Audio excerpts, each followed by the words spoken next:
खिशी घेऊन तांदूळाच्या पिठाचे तिप्पट चौपट फुलणारे असे पापड, आणि तेही कमी तेलात. तुपाचा कुठेही वापर न करता. आणि आवाज ऐकला तरी पण हात अजिबात तेलकट नाही. नमस्कार मंडळी, मी ज्योती. तर इथं रेशनचं पीठ घेतलं, रेशनच्या तांदूळाचं. तर हे घरीच तयार केलं मी. रेशनचे तांदूळ 2 ते 3 पाण्यात स्वच्छ धुवून 2 तास पाण्यात भिजवले, आणि त्यानंतर पाण्यातनं काढून 4 ते 5 तास मी फॅनखाली सुकवून गिरणीतनं दळून आणलं. आणि पीठ असं दाबून भरायचं आहे आपल्याला, एकदम हलक्या हाताने पोकळ असं भरायचं नाही, दाबून पीठ भरायचं. ज्या मापाने आपण पीठ घेतलं त्याच मापाने आपण पाणी घेणार आहे. आणि थोडंसं पाण्यात डिंकाचे खडे टाकून घेतले. इथे आपण तेलाचा तुपाचा कुठेच वापर नाही करणार, फक्त डिंकाच्या पाण्याचा वापर करणार आहे. तर थोडे खडे डिंक मी पाण्यात टाकून मिक्स करून ठेवलं, तोपर्यंत डिंक भिजल पाण्यामध्ये. आणि ज्या पातेल्याने आपण पीठ घेतलं मोजून, त्याच पातेल्याने 1 पातेलं तितकं भरून आपण पाणी घेतलं. आणि इथं आपण पापड खारसुद्धा वापरलेला नाही, तरी पापड आपले इतके तिप्पट चौपट फुलले. तर फक्त चवीपुरतं मीठ टाकलं. मीठ थोडं बेताने टाकायचं, कारण पापड सुकल्यावर खारटपणा होतो, त्यामुळं चवीपेक्षा कमी टाकायचं. तुम्हाला जिरे लागले तर जिरे टाका, पण मला जिरेनी कलर थोडा पिवळा येतो, पिवळसर, त्यामुळं मी तिळाचाच जास्त वापर करते. तर पांढरे तीळ मी टाकली अर्धी वाटी इतकी.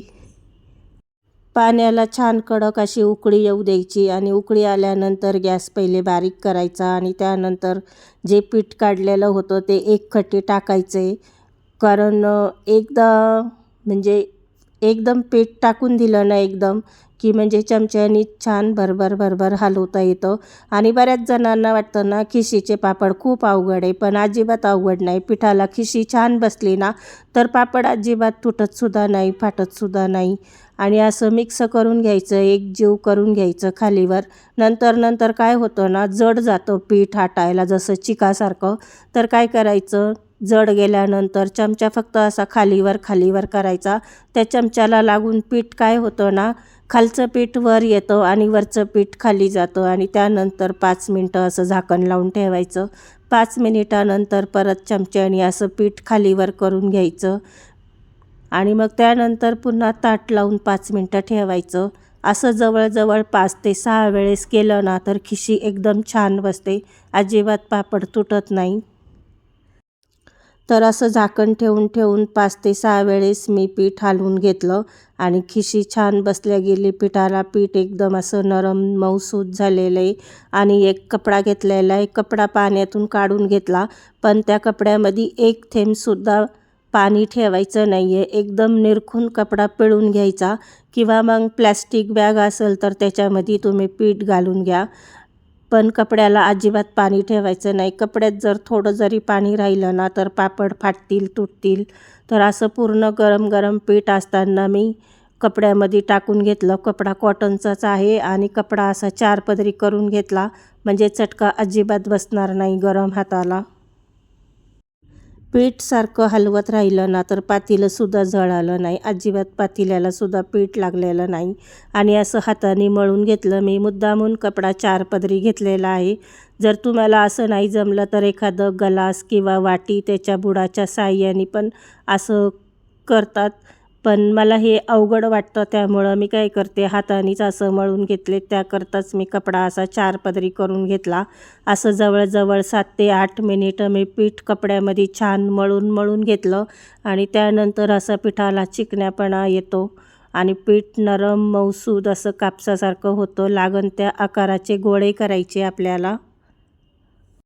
त्यानंतर प्लास्टिक पिशवीचे मी 2 कागद फाडून घेतले, असे कापून घेतले, आणि खालीवर एक बोट लावून डिंकाच्या पाण्याचं. तर डिंकाचं पाणीसुद्धा जास्त लावायचं नाही, फक्त खालीवर आपल्याला एकच बोट लावायचं. आणि लागण तसे एकदम जितके पातळ लाटू तितका पापड जास्त फुलतो आणि पातळ होतो. तर माझ्याकडं पापड लाटायचं मशीनसुद्धा आहे, पण ते खराब झालेलं आहे. तुमच्याकडं असेल तर त्याच्यानीसुद्धा लाटून घ्या. माझं खराब झालं, त्यामुळं आता मी पूर्ण पापड ह्याच्यावरच करून घेणार आहे. आणि दुर्डी असेल, असं टोपला असेल तर त्याच्यावर असं टाकून घ्या. आणि जर नसलं तर डायरेक्ट ज्याच्यावर तुम्ही पापड सुकायला टाकणार आहे त्याच्यावर टाकून घ्या. आणि प्लॅस्टिकचा कागद थोडा कडक घ्यायचा. हा नरम घेतला ना त्याच्यामुळं जास्त आड्यागुड्या पडतात. तर आड्यागुड्या पण पडल्या नाही पाहिजे. जर आड्यागुड्या पडल्या ना पापडाला की पापड आपले फाटले जातात. तर मला कडक कागद मिळाला नाही ह्या वेळेस, पण ठीक आहे, तरी पण मी आड्यागुड्या जास्त पडू देत नाही आहे, कारण मला लाटून पापड करण्याची सवय अशीच. पीठ आपलं जास्त थंड होऊ नये म्हणून मी कपड्यातच गुंडाळून ठेवलं. लागन तसे 2-4 उंडे करून घेते पिठाचे आणि असे दुरडीवरती काढून मग सुकायला टाकते. तर घरामध्येच मी फॅनखाली हे पापड पटकन सुकल्या जातात.